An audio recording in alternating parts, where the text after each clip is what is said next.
اب ہم بھی ایسے ہی ہو گئے، فائدہ کیا ہوگا اس کام میں، کیا فائدہ ہوگا اس کام میں؟ عزیزان محترم کیا فائدہ ہوگا؟ اگر کسی کی مدد کر دیں، کسی کی ہیلپ کر دیں، انفاق ہے نا، دینا ہے نا۔ روایات تو کہتی ہیں ایسے دو کہ دائیں ہاتھ کو بھی خبر نہ ہو کہ بائیں ہاتھ سے دیا گیا ہے، ایسا دو۔ اب یہ فائدے تبھی ہوں گے جب ہم ان کی معرفت کریں گے کہ اب یہاں پر سائل آتا ہے تو کیا کیا لے کے جا رہا ہے سائل۔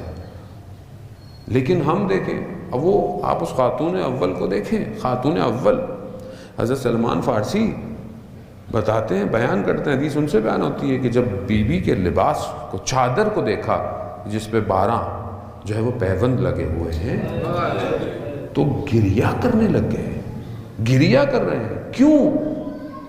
خراسان کے تھے نا، فارس کے تھے، بادشاہوں کی بیٹیوں کے جاہ و جلال دیکھے ہوئے تھے۔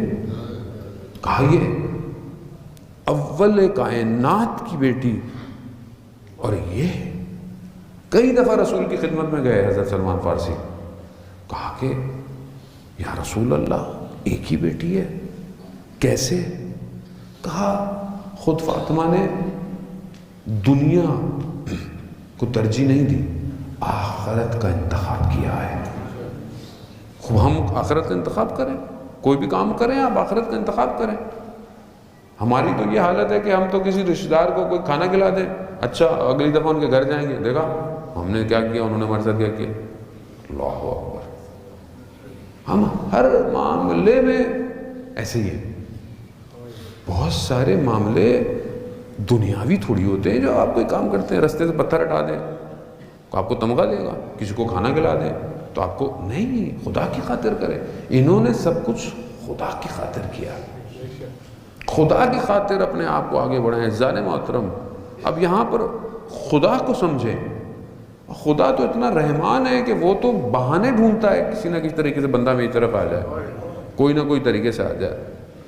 ذنون مصری کے جو اپنے زمانے کا بہرحال صوفی تھا، وہ رات کی تاریکی میں تہجد پڑھنے اٹھا، برف پڑی ہوئی تھی باہر، دیکھا کہ اس کا ہمسایہ یہودی ہے اور برف کے اوپر جو ہے وہ بیج ڈال رہا ہے۔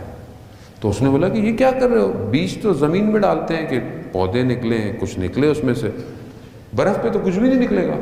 کہا کہ میں اصل میں پرندوں کے لیے ڈال رہا ہوں کہ ان کو تو کچھ کھانے کو ملے گا نہیں، تو میں نے کہا کچھ بیج ڈال دوں آ کے کھا لے۔ تو ذنون نے کہا کہ کس کے لیے یہ کام کر رہے ہو؟ تو یہودی نے کہا خدا کی خاطر، کہ خدا۔ تو ذنون نے کہا کہ مگر خدا دیکھ رہا ہے، کیونکہ کہا کہ یہ تم متقین تھوڑی ہو، مطلب مسلمان بھی نہیں ہو۔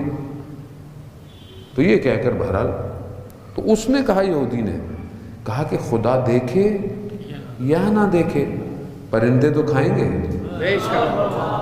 یہ کہہ کر یہ کچھ عرصے کے بعد خانہ کعبہ گیا، خدا کے گھر گیا، تو اس نے طواف کے دوران دیکھا اپنے ہمسائے کو، اس یہودی کو خدا کی بارگاہ میں گریہ کر رہا ہے۔ تو ابھی پریشان ہو گیا، یہ کہاں سے آ گیا ادھر؟ اس کے پاس گیا، کہا کہ تم یہاں کیسے؟ تو کہا شیخ خدا نے اس رات ان دانوں کو نہ صرف دیکھا بلکہ پسند بھی کر لیا۔ تو ذنون کہتا ہے خدا کی بارگاہ میں ہاتھوں کو بلند کر کے کہ پروردگار تو کتنا سستا خرید لیتا ہے، کتنا سستا خرید لیتا ہے۔ یعنی ہم سمجھیں کہ وہ بہت بڑی نیکی کریں تو خدا متوجہ ہوگا، نہیں، خوب چھوٹی سی نیکی کریں خدا دیکھ رہا ہے۔